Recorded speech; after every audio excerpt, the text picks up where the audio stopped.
meeting. It's good to see all the faces here tonight. Thank you for attending the Racing for Recovery Support Group meeting. We are focused on maintaining a drug-free and healthy lifestyle. Since 2001, our open forum meeting welcomes parents, adolescents, recovering individuals, and anyone who supports our mission.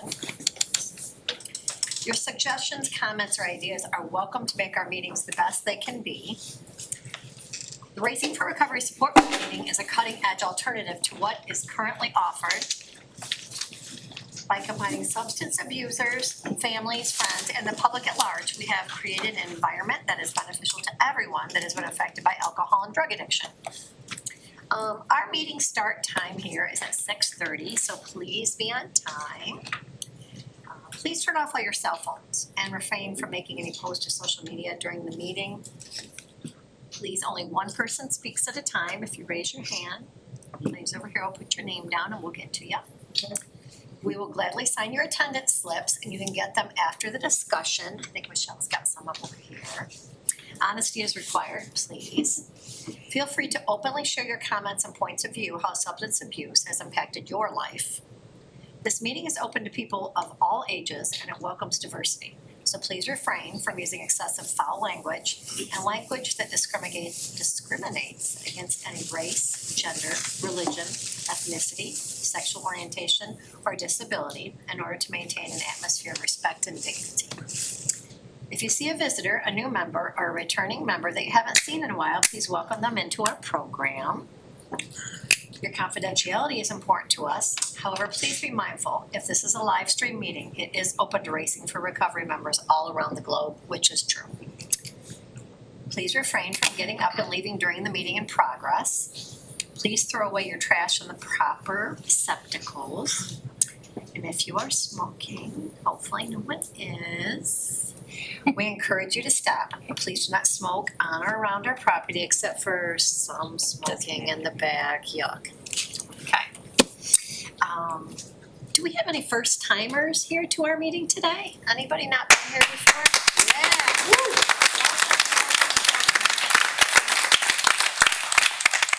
Okay.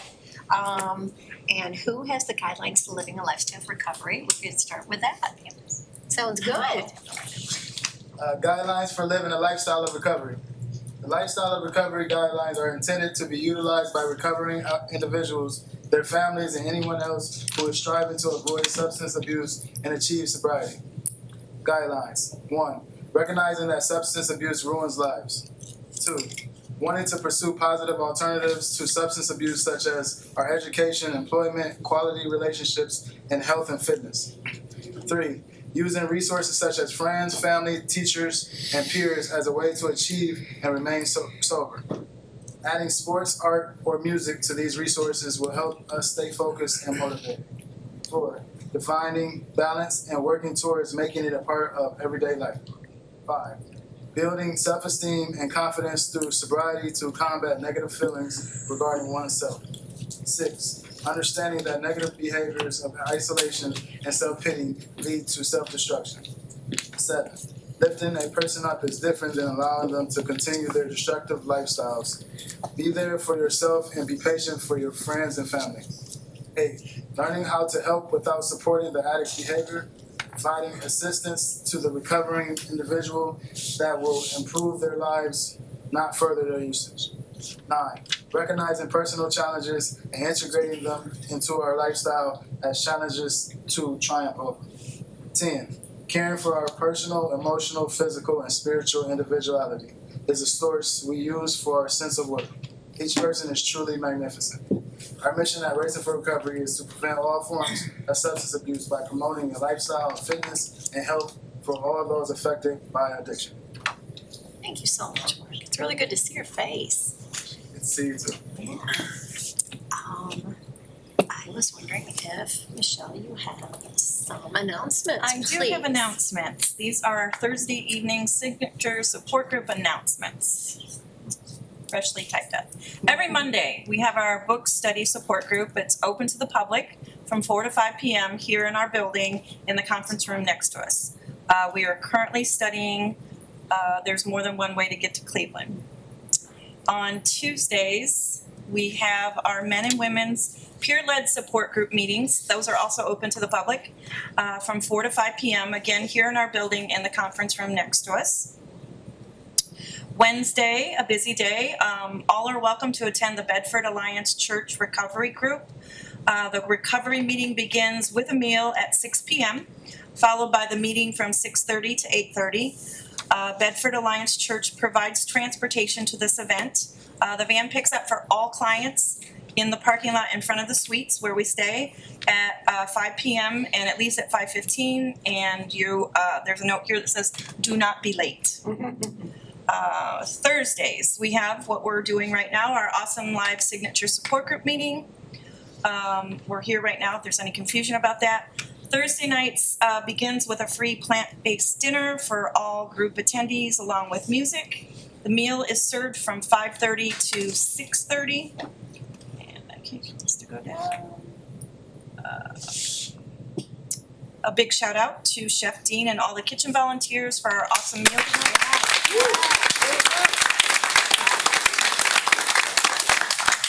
Awesome burger bar tonight. Also a shout out to our tech crew, Matt and Herbster. Yeah. They made all this meeting, all this glamour stuff possible for us. This meeting is available in person, obviously we're all here, and it's also a live stream on Facebook and YouTube. Saturday here at Racing for Recovery, we have our community connection group from 2:30 to 5 p.m. It's here in this room, actually it's in the whole building. As a group, we get together just to have a good time, we play games, we watch movies. Family and friends are encouraged to attend, again that's from 2:30 to 5 p.m. Sundays, we have our optional run walk support group at Wildwood Metro Park. The meeting time is 8 a.m. to 9 a.m. Also on Sunday is Bedford Alliance Church service. Van picks clients up at 10 a.m. in the parking lot, again in front of the suites, be on time. They leave at 10:15. Switching over to our series of books, I see we have them all laid out here tonight. Just want to give a shout out to all of our books. You can go out on Amazon to purchase those, or maybe stop in if you come to one of our meetings and pick up one of the books about Racing for Recovery. Let's see. Lastly, we ask for Google and Yelp reviews on social media, and video of this meeting will be available later tonight. Yeah, thank you so much, Michelle. Yep. I look so short next to you guys. Okay, we're gonna go around the room and do introductions for anybody that wants to be included. You do not have to identify as an alcoholic or an addict, but if it does make you more comfortable and it's helpful for you, feel free to do so. We just want to know your name. We want to know why you decided to join us today at this meeting. And I was wondering if you could, in maybe a short sentence or paragraph, tell me something that someone has said or a little advice you have been given, either before your journey here or since your journey here, that has really stuck with you. And I think we'll start over here. Is that okay? Oh yeah, I'm Alex. I'm here because this is part of my routine. This is part of my recovery journey. I receive a lot of support here. And one piece of advice, I guess before the place I was at before here, I was at a residential treatment facility, and one of the people told me to advocate for myself, you know, and I thought that was interesting because, you know, it's empowering to know that I know what I need, you know, and I can go after that, and people are here to help me do that. So yeah, They have a voice. Yes. Yeah.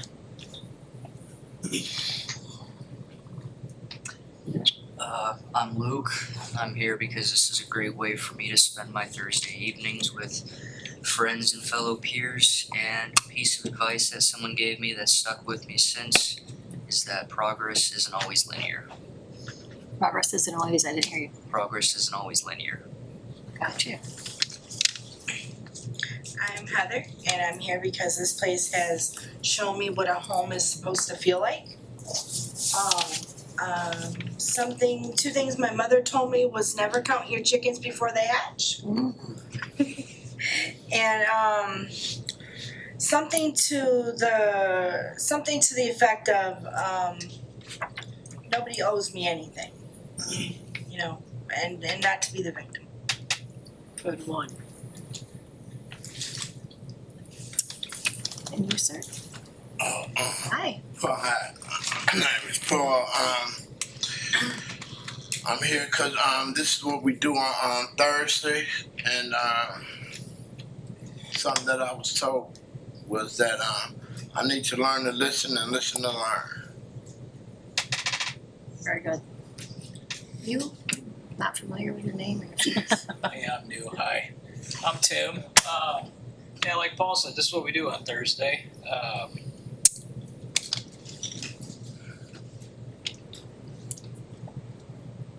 I don't really know.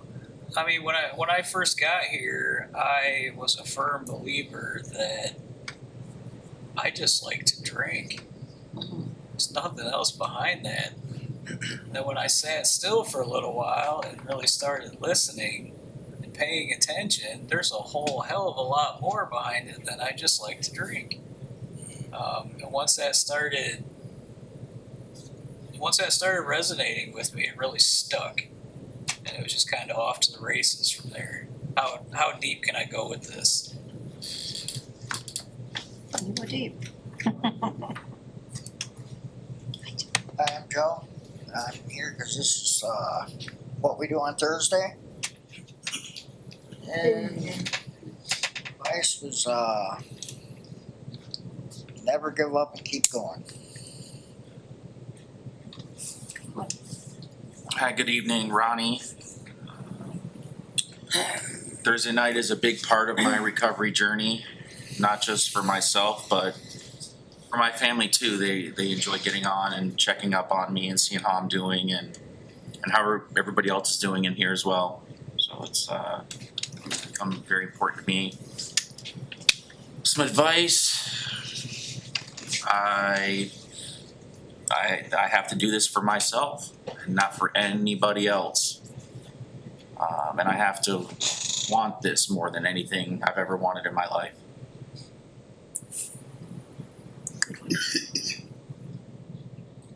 My name is Chandler. I'm here because it's Thursday, and some advice I've been given is to knock it off. Also to meet people where they're at. It makes everything a whole lot easier and makes it a lot easier to be empathetic as well. I like that one. My name's Jason. I'm here because it's Thursday night and this is what I do. And of course, whenever the lovely Kelly is facilitating, I've got to come be here. I guess one of the things that's always stuck with me ever since someone said it, since I've been here, is only I have the choice and only I can choose how I feel. No one else can make that decision for me. I wonder where that came from. I wonder. I think I was sitting in this room. I think you were sitting in this room when I was told that. Very guys. Steve. Hi. Hi, I'm Kimmy. Hi, Kim. That's with that. Okay, thank you. Hi, I'm Joe. I'm here because I enjoyed coming to this meeting last year, and I'm back in treatment recovery. And advice that I've recently received was work on yourself one day at a time, and you can only do what you can do. Hi, I'm Natalie. Some advice I've been given is to immerse yourself into the community, so that's what I'm doing, checking you guys out. Thank you. I'm Michael, and I'm here because this is a part of my sobriety every week, and something somebody said to me that I try to do every day is just be patient with myself. Hi, I'm Pam. I come here to heal from trauma and addiction. And some of the best advice I've ever gotten actually came from a case manager who works here at Racing for Recovery. When I first started trying to get clean and sober, I didn't know how to build a support system. I thought that I could do it myself, and I didn't want to be a bother, or I didn't want to be like, tell somebody my problems or whatever. And so the case manager told me, well, pick a few people and just tell them good morning every day. And then when something horrible does come up, you're kind of already, Yeah. exchanging time and pleasantries with them, even if it doesn't go any further than that. But I've gotten some of the best friends I've ever had out of that, and I have no problem having a support system now. It's amazing, so I'm eternally grateful to her. That's a good one. Howdy, I'm Thomas. I'm here because this is home and there's nowhere I'd rather be. Something I was told my convoluted journey back here was to put a no in my spirit. A no. Put a no in your spirit in regards to protecting sobriety.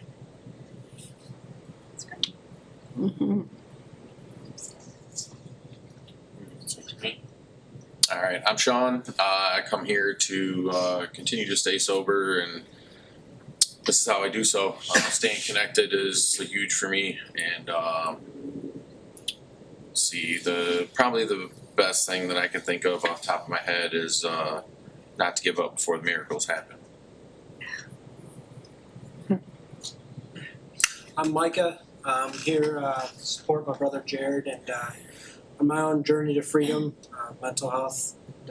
One piece of advice that I've learned is don't ever decide that something's set in stone. Just let it play out how it will.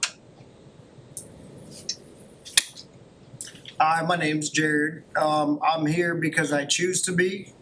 And one thing I've heard a lot, especially being here, is to trust in the process. And that can be a hard thing to do. It can be a scary thing to do, but I continue to do it. And like you said, it's playing out, just how it's going to play out. And I just want to give a shout out to my buddy Rob, who's at home watching right now. Hi, Rob. Hey, Rob. Hi, Rob. Thank you. My name is Mark. I'm here tonight to be of service.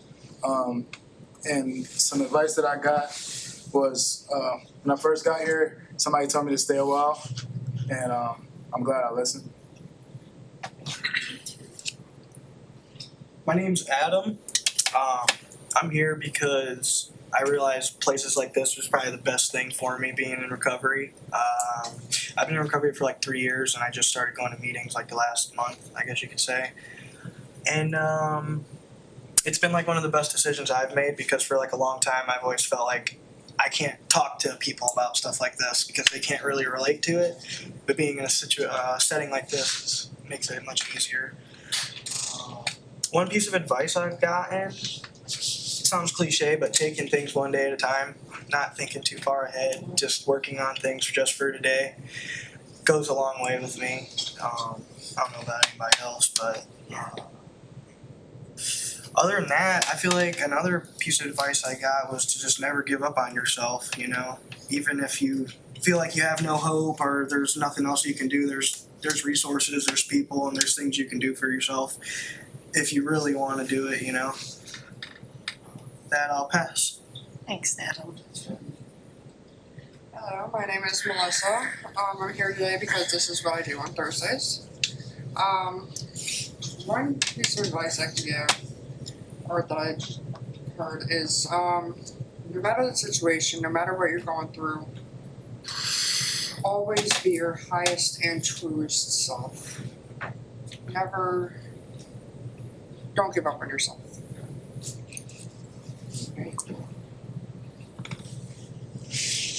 Ryan, here to give and get support, and one thing, I am worth living a sober life.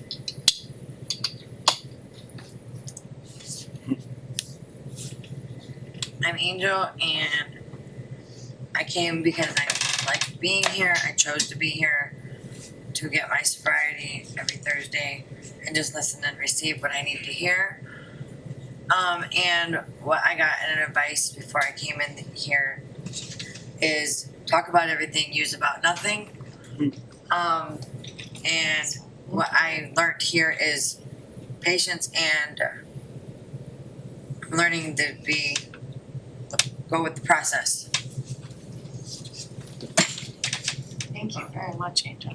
I'm Jason. I'm here because this became my home. And Sean was told not to leave before the miracle happens. And through hard work, I can become the best version of myself. Joseph, I'm here to try to buy back into this lifestyle.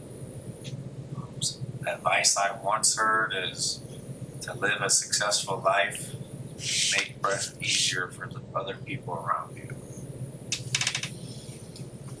Here, new member. Hi. Hi, my name is Mitchell. I'm here because I choose to be, and a piece of advice that's always stuck with me, but I rarely ever follow is be careful. Be careful. Yeah. My name is Blaze. I am here tonight because I like hanging out with all you awesome people. Also, this journey supports my wellness journey. And some things I've been told is to give myself some grace, and also to celebrate some small victories along the way. Very good. It's kind of part of giving myself grace. Yeah, definitely. I'm Shell. I'm here tonight because I get to co-facilitate with Kelly and Blaze. Yeah. Because everybody took mine, almost last, I'm gonna say this. Some words that I try to live by that we've actually studied here is the 4 agreements. I try to be impeccable with my word. I try not to take everything so personally, not so good at that one. I don't make assumptions, or I try not to make assumptions, and I always do my best. I think that those things serve me well when I get flustered. I try to think of those things like, did I do my best today? You know, I did the best I could. Yep. And if you did your best, then all the 3 fall right in behind it. Yes. Definitely. My name is Kelly. I am here because this is where I choose to be on Thursday nights. It's where I want to be. There's no place I would rather be. I want to continue to keep coming here and build my community, stay with my community. I think one of the best advice that I will always remember from someone who sits behind this table, a lot of times before reacting to something, play the tape forward. Stop and just play the tape forward. What do you expect and what do you think is going to happen before you open your mouth, before you react, before you do the action? Stop and play the tape forward. It has definitely saved me a handful of times. Yeah. Designated reader. Whoever has the answer, please. Maybe Heather? Yeah. Thank you. Running from the misery, trying to escape the pain. As I approach the light of hope that lies before me, each step overwhelms me, each breath sears my throat. I ache, my body rebels against me, my memories torment me. Agony has become my closest companion. My demons mock me as I dangle helplessly above the abyss of alcohol and drug abuse. The voices all sound the same, criticizing, accusing, blaming me for what has happened. They don't understand. They don't care who I am. I am a human being, full of thoughts and feelings. I'm worth saving to show me the way. At last I reach the light of promise. There stands the answer. Open arms, understanding smiles, looks of trust. And so it begins, Racing for Recovery. Thank you so much. So at the beginning of our meetings, we always like to reach out and see if anyone has anything on their chest, anything that they want to share, anything they need to share, anything good, bad, and different that anybody would like to say before we get started with the topic. Anyone? Jared. I just want to say, I'm just really grateful today for what this place has done for me and has done for my mental health personally. I have people in my life right now that could really use a place like this, just even as simply as somebody to talk to. And by being here, this place has kind of given me a new outlook on life and how I see things and how I understand people and what they're going through and try to kind of meet them where they're at. And so the best thing I can do is just try to spread that outside of these doors. So yeah, today is a good day. I'm grateful. I love that. Thank you for sharing that, and ditto to that, I would definitely say. Anybody else add anything? Did somebody else raise their hand or no? Okay, Angel, Oh, I'm sorry, I couldn't see you, I apologize, Angel, and, Angel. I just wanted to thank Skylar for this morning. Yes, I did say it this morning, about her hot yoga. I am blessed for that morning day. It was amazing, and I can't wait until she has it again. It was phenomenal, and this place just gives us the vibe of just being grateful to be out in the public and do things. And then I can't wait till Sunday. It just helps with our mental health and just enjoying just that morning thing. Yeah, I like the gym in the morning and stuff like that too, but that just with some yoga in the morning was a blessing. I love that. And it helped me. Yeah, it wore me out, and I kind of didn't like the movie this morning, but I was blessed with everything else. But I'm grateful to just keep moving forward and help me with my day. Yeah, I had heard that return to the hot room today, and I'll tell you it was a what, blessing. I never would have tried anything like that in my life. The hot room, or when she did the Pilates, and here she used to do Pilates on Thursday mornings. And I'll tell you what, it became some of my favorite things to do. Like you said, it just energizes you. Even though you're tired, it energizes you. And to be honest, I don't think there's anybody better than Skylar to do it. I just used to thank her for kicking my ass, is what I used to say to her all the time. Yeah, definitely. Melissa, did you want to add something? Yes. So yesterday I got the best news since I've been sober. So it has been 6 years since I've been to any of my kids' birthdays. And yesterday I finally got an invite to my daughter's 13th birthday. Oh, sweetie. So that's what recovery is all about. That's exactly what it's all about. And I cried all day yesterday when I found out. But happy tears. Yes. So I can't wait now. I don't know if she knows, and I'm hoping she doesn't because I want to make it a surprise for her, but I'm so happy. I'm so happy for you. That is so cool. Very awesome. Congratulations, honey. Heather, did you want to say something? Yeah, Melissa, you must have been kind of in my head a little bit, and I'm so happy for that for you, honey. I really am. I just wanted to say how grateful and blessed I am to be able to be a part of my toddler's world. You know, and just to get lost in her world sometimes and forget all about mine. I have custody. Typically, I go every other weekend to see her at my mom's, but this weekend I will have her by myself here overnight for the first time. And like Melissa said, that is what recovery is all about. I've been waiting for that, so I'm just truly thrilled. Yes, that's something we're thrilled for. I'm so happy for you. That is great news. That is great. Anybody else? Okay.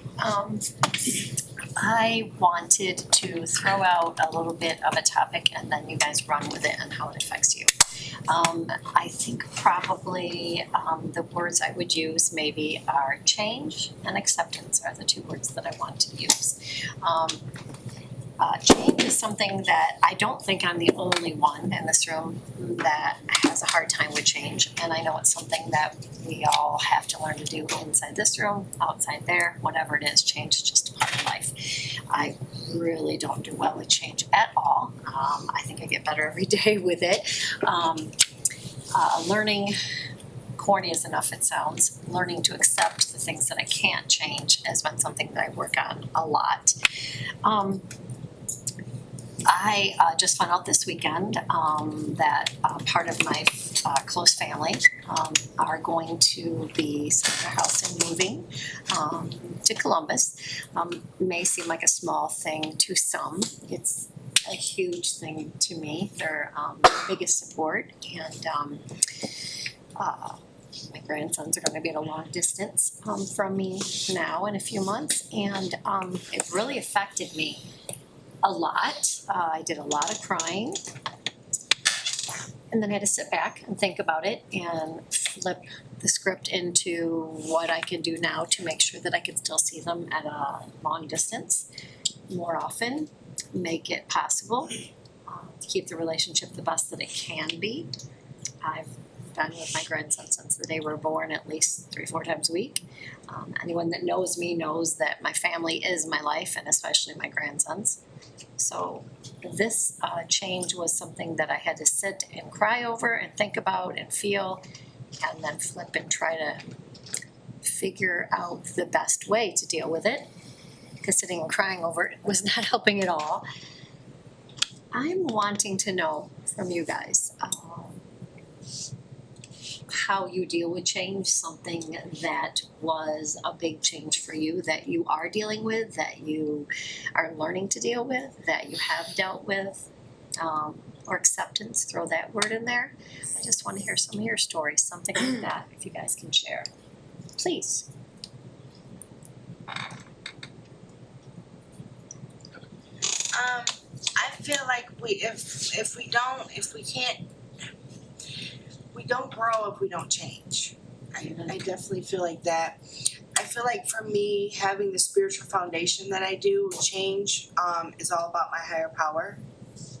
He's completely in control of it and involved in it, and it's his wishes is the reason why I'm going through changes. My recent struggle with change has been I've had a lot of roommates in and out. And when I get a new roommate, I'm so excited because I know what this place has done for me. And I provide them with what, if they need something, I make sure I get it for them. Racing provides just about everything you need anyways. But if they need a little extra help, I provide it. I tell them about myself. I just get excited. And then they go,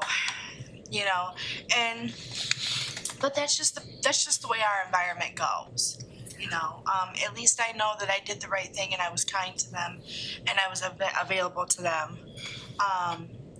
And it does stink, but I was that person too. I used to be like the one that would only stay for a day or two and go. So I had to remember that, and that kind of helped me deal with it and know that it's not me. It's just some people just aren't ready. Definitely, I can relate to that. Being here for an amount of time, when I was over at my loft building there for 1.5 years, I lost count, which I had 2 different roommates, but I lost count at 20 roommates within 1.5 years. Some of them stayed for some amount of time. A lot of them did not, and some stayed a night or 2, like you said. The same type of thing. Mine was more of an anxiety when new people would come to see what it was going to go like living in a small space with people. Some of them really worked out long term, and some of them did not. Personalities too, the way that they can mesh or not mesh. That was a huge change, that something I just had to accept, so that threw me into some acceptance when I was doing that. And then I've been blessed to have Snoop as my roommate for 11 months, the longest roommate I've ever had, and I'm very grateful for that, honestly. She's next. Yes, she is. Jared? So one thing I've had to accept this year and that I've learned to accept was that I can't fix everything. I take after my dad, who was an engineer and was great at fixing anything and everything. Duct ties and zip ties, and duct tape was the way to go. And so when I was faced with any kind of a problem, I could take care of myself. I've always been good at that. When it came down to the serious stuff, like my mental health, I found that the harder that I tried to fix that myself, the worse it got. And it was just nothing but a downward spiral, over and over again. So by coming here, I've had to realize that I can't fix this, on my own. And that's why this support group is everything. That's why this place is everything to me. Right now, my family is. That's huge when I can realize that and just kind of accept it and start to work on it, with the help of racing. And also, there's things out there that I can control. There's things out there that I can't control.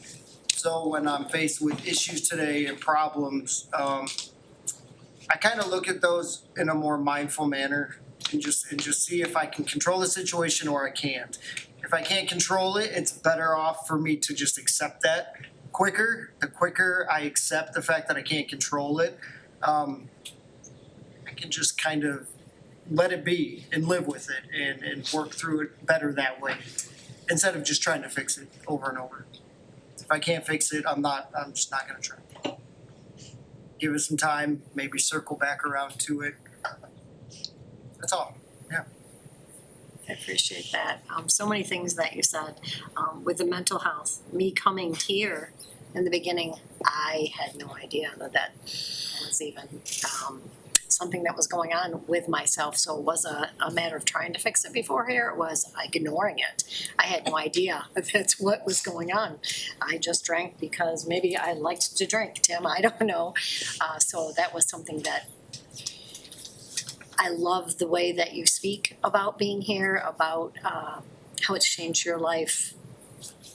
I feel that deeply myself too. And I'm so happy when I see someone find their way here.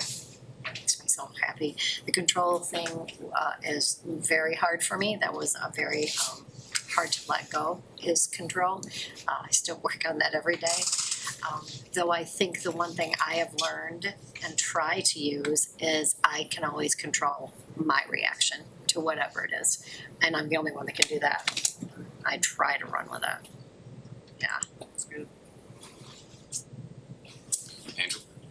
Yeah, I have to accept things that I can't rush into everything that I wanted to work out, and stop worrying and accepting that things won't always happen so fastly and sit still sometimes, because I've understood that rushing it and stressing out over the things and the challenge to change it didn't get me nowhere. So now changing the way that I thought about it now, so I have to realize that changing to slow down and accepting that I can do it a different way, to learn a different way of getting to where I need to be, to focus, to be this way that I need to become, that I can be, like, if I lose this today, that's okay.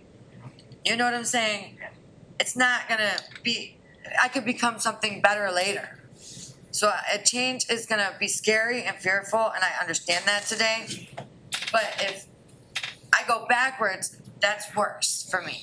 So I have to be fearful a little bit to grow where I need to become what I might not know yet, the unknown, but how can I change and grow that fear if I don't know what it is? That change is not, that's gonna be what I need to know, because I sure the hell don't wanna go back to where what was.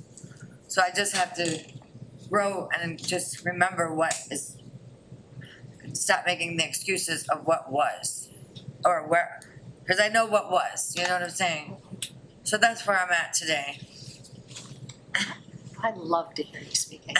I genuinely do. I don't get to see you often, but I absolutely love, I get something out of every time you speak at these meetings. I really appreciate you. Pam? I was thinking about, I don't know if anybody's ever heard this or if it's like a saying or a quote, but when the pain of not changing outweighs the pain of changing is when the change will occur. And the first time I heard that, I hated it.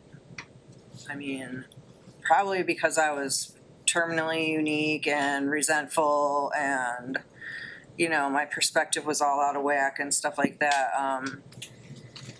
But once I got some clean time and some practice at making some decisions and changing things, I found that I really like that adage, because it's up to me also how much pain I wanna feel. Like I have a little bit of pain and I'm like, ooh, I could change it right now. Yep. And I've just I've really found like that silver lining in that, and I'm so grateful. It's very cool.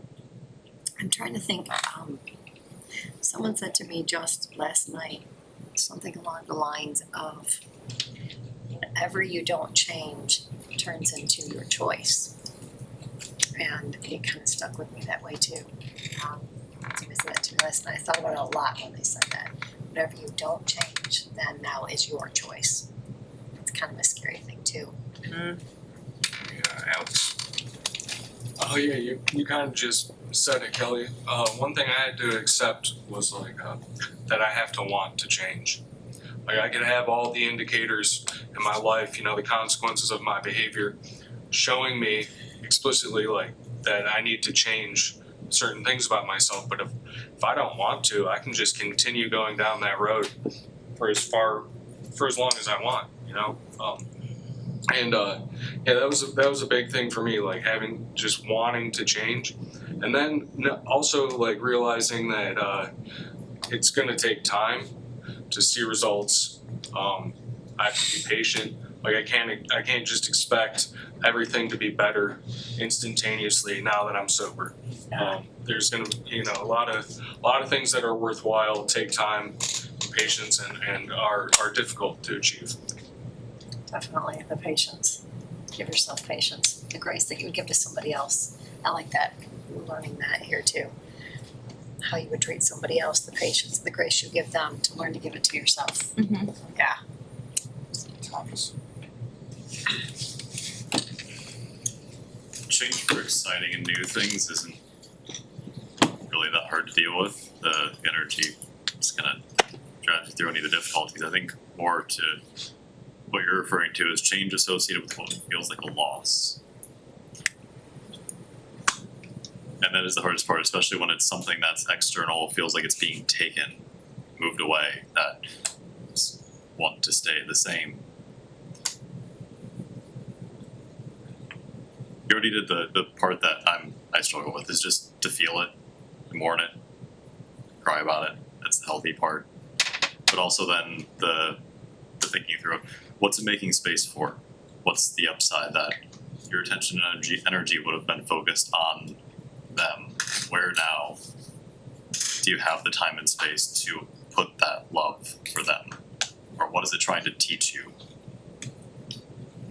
Yeah. I've found a lot of loss is oftentimes a lesson in disguise, or an attachment that I was holding on to that was ultimately stopping me from growing in some way. And that's a real ego hit to admit sometimes, but the more I learn to question what's it going to teach me, it speeds up the process and it hurts a little less. That's some good advice. I like that. Thank you, Thomas. Mark.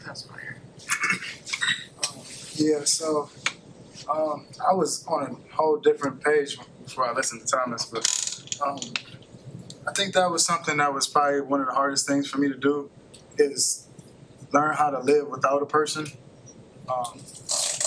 It took to this day I probably haven't really truly accepted it, but I know there's things that I have to do in order for me to be who I need to be, and I just try to do that every day. Some things is like being open to the fact that I might be uncomfortable for a while, but I still gotta go through. Working on my integrity, working on doing the same thing that I do, in front of people, in the back also.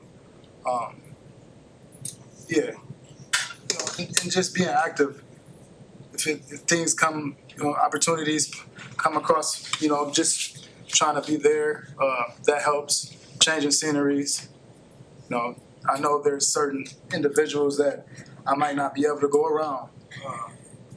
Might not be ever, but you know, as long as I'm protecting what I got going on, I know that I'm gonna be okay. So I try to focus on that.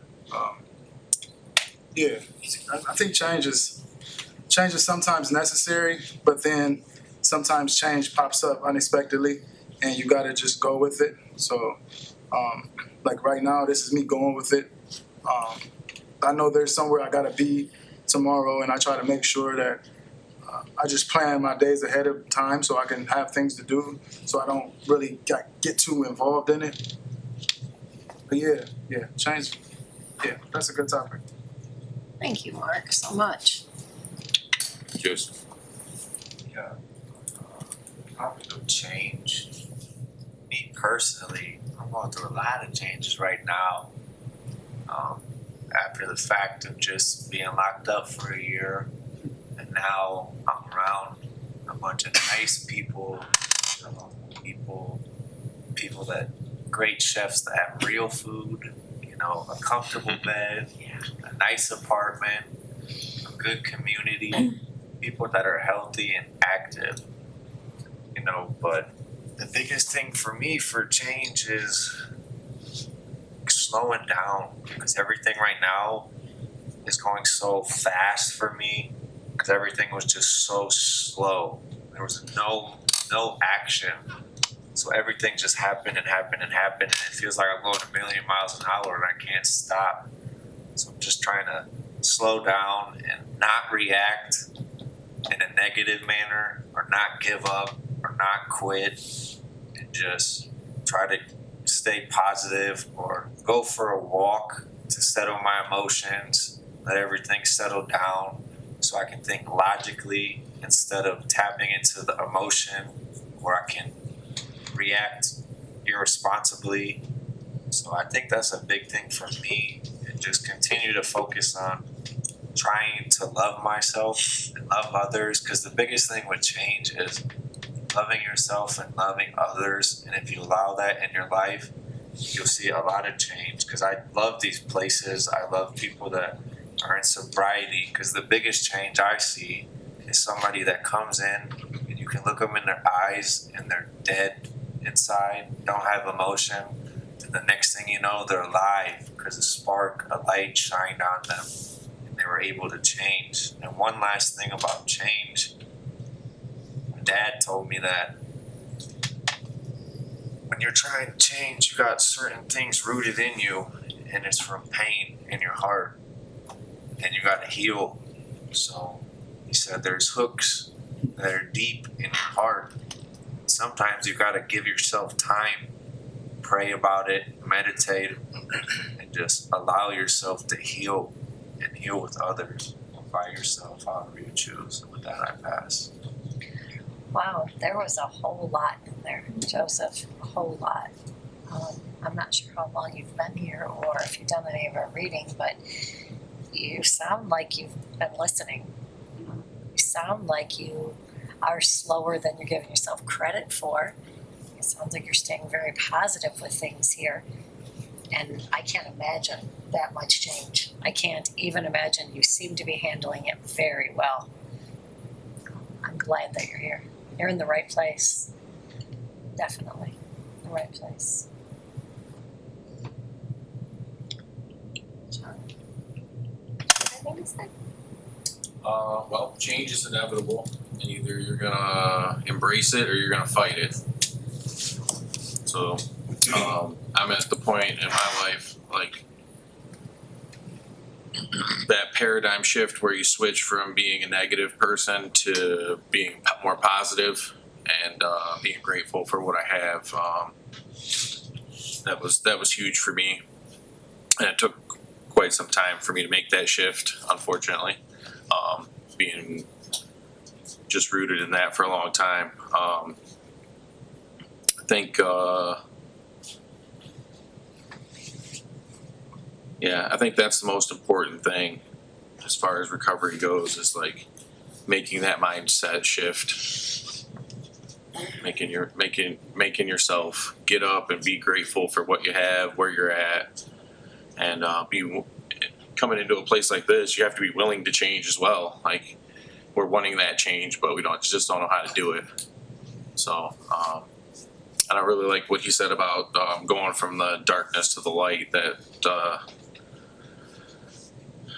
there's a lot of truth to that. A lot of truth to that, going from the dark to the light. Actually, I have something else I was on the fence on whether I wanted to read this or not, but I do want to read it. Good. So it's just a quote. It's actually it's in a movie. It's in Coach Carter, but it's from Marianne Williamson, and it says, "Our deepest fear is not that we're inadequate. Our deepest fear is that we are powerful beyond measure. It is our light, not our darkness, that most frightens us. We ask ourselves, who am I to be brilliant, gorgeous, talented, or fabulous? Actually, who are you not to be? You're a child of God. Your playing small does not serve the world. There's nothing enlightened about shrinking so that other people don't feel secure around you. We're all meant to shine, just as children do. We're born to make manifest the glory of God that is within us. It is not just in some of us, it is in everyone. And as we let our own light shine, we unconsciously give other people permission to do the same. As we are liberated from our own fear, our presence automatically liberates others." I love that. So I think that went kind of with what we're talking about a little bit here today. It's just that, manifesting the lightness, the light out of the darkness, and coming out of it, and having the sober support and being willing to accept the change, and knowing that there's things in us that we do need to change. I absolutely love that, and I find it ironic. I had just seen that piece maybe a couple of weeks ago, and it really hit me hard. Exactly what you were just quoting. There's so much behind it. Some people are afraid to shine, thinking you're going to be egotistical, or thinking people will think you're better than them, or whatever it be. And I like the mindset of you being your best helps other people to step up and want to be their best too, definitely. And to find your strengths and your weaknesses. I've found that here, being able to accept what my weaknesses are, admitting them, and trying to strengthen them possibly, and finding what my strengths are. I love people. I love being around people. I love talking way too much, as most of you know. And so falling into a job being a hostess at a restaurant in the beginning was just like, it's just a hostess at a restaurant. I love to get up and go and do that now. I love to be around the people. Huge change for me to go back to work after a lot of years, and it's something that I absolutely enjoy very much. The gratitude thing too. I've said that numerous times. Bless you. I said that numerous times when it comes to the gratitude, when I had made a comment, how the hell is gratitude going to keep me sober? It does everything for me. Switches my mindset all the time. Even when something that you think bad is happening or uncomfortable is happening, I find a lesson in it, and I'm grateful for the lesson so that maybe it won't happen again. I find myself doing that. My roommate, when we first moved in together, said she made it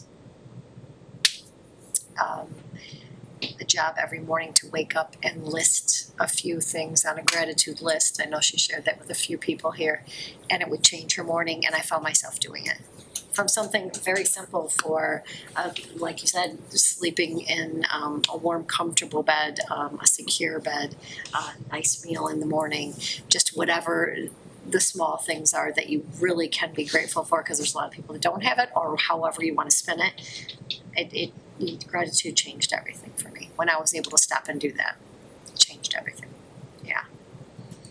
I just wanted to comment on change. I think it's funny that I don't claim to be like a know-it-all person, but then again, when I go to make changes in my life, I'm surprised that I didn't expect it to feel a certain way. So like, for me, that's been a weird thing. As the question was like, what's some ways that we deal with change, and it's like, I'm surprised that like when I quit smoking now I feel anxiety. But like I knew there was gonna be some work involved, but I didn't know that it was gonna be like, but I thought maybe I assumed I would know how it would feel to do something I've never done. Right. So I find that pretty funny. Yeah. Have absolutely, yeah, the whole accepting the change and not knowing what's coming. It's very difficult for me anyways, but I'm learning. And like you said, I like the spin that Thomas took on it. Even though it's feels like a big loss being taken from me. Time spent often with my grandchildren. A spin on something else that's gonna help me to grow, step maybe in a different direction. I didn't look at it that way. It's a good place, it's a good way to look at it. I don't like change. Yeah, yeah. I was like, green shirt or blue shirt, you know? Change is inevitable, somebody said that. I am a reflector, so I think that I struggle with change. But I use gratitude and I guess hope and things that, you know, I'm at least going in the right direction, you know, the freedom that they give us here. So that when there is a change, even if I don't like it, I can usually look back and go, yeah, that was good for me, you know, it opened up this or whatever. But I sometimes have a hard time seeing it in the moment still to this day. But I'm no longer blowing up my life when there is a change, you know, I'm not drinking because there's a change. So I'm grateful for that, for sure. I could relate to the not feeling good when we're advised of a change or a different way to step and not realizing that it's something that is gonna be better for us. And so. Right, you don't know what you don't know. But again, if I can look back and reflect, then maybe the next time there is a change, it's not so hard for me as well. Yeah, and kind of like letting the process, you know, doing the process like Jared said, trusting the people who have been through it and know what they're doing, genuinely. Anybody want to add anything before we go tonight? Yes. I thought about it a little bit further. As I said, I have a good spiritual foundation. And really the way that I'm thinking about it, honestly, to simplify it for myself, is change is either putting me in a position or protecting me. And I'm really glad we talked about this because I just come to that conclusion for myself. You know, either I'm being in position to do something because that's what my higher power wants, or I'm being protected. He's moving me to protect me from something he doesn't want me to be involved with. That is a great outlook. Yeah, that's a great outlook to think. And I just thought of that just now, so if you wouldn't have brought the topic up, I wouldn't have gained that perspective, so thank you. Thank you so much for sharing. Joseph? No, please do, Joseph. Another thing about change, I was thinking, you know, like when you talk to a lot of people, when they tell you their story, they usually have, my life was so hard, this happened to me, or not everybody, but a lot of people, negative, why did this happen, or this person did this, or this happened today, this person died, so on and so on. But like when I realize how grateful I can be, I start to think like in a different manner of, I've been so blessed. I've had so many people bless me in so many different ways, whether it was asking how I was doing or giving me a ride to a meeting or holding the door or doing something for me or for us or someone around us. And with that, I'm being changed. I feel like if you're able to count your blessings and give the blessings back, I mean, not overspend yourself, but like be able to give someone a blessing that you once received and keep paying it forward. I think that is a big thing in change because you can change your whole environment around you by just starting the trend of doing something positive to help others and yourself. But with that, I don't know, that was just what I was thinking. Definitely. Amazing, yeah, to think of it in a positive and the small things. Thank you for sharing that. Thank you very much. Melissa, you got the, oh, sorry. You're good? Melissa's got autobiography. Autobiography in 5 short chapters. Number 1, I walked on the street, there's a deep hole in the sidewalk, I fall in. I am lost, I am hopeless, it isn't my fault, it takes forever to find a way out. 2, I walked on the same street, there's a deep hole in the sidewalk, I pretend I don't see it, I fall in again, I can't believe I am in the same place. But it isn't my fault, it takes a long time to get out. 3, I walked on the same street, there's a deep hole in the sidewalk, I see it is there, I still fall in, it's a habit. My eyes are open, I know where I am, it is my fault, I get out immediately. 4, I walked on the same street, there's a deep hole in the sidewalk, I walk around it. 5, I walk down another street. Thank you.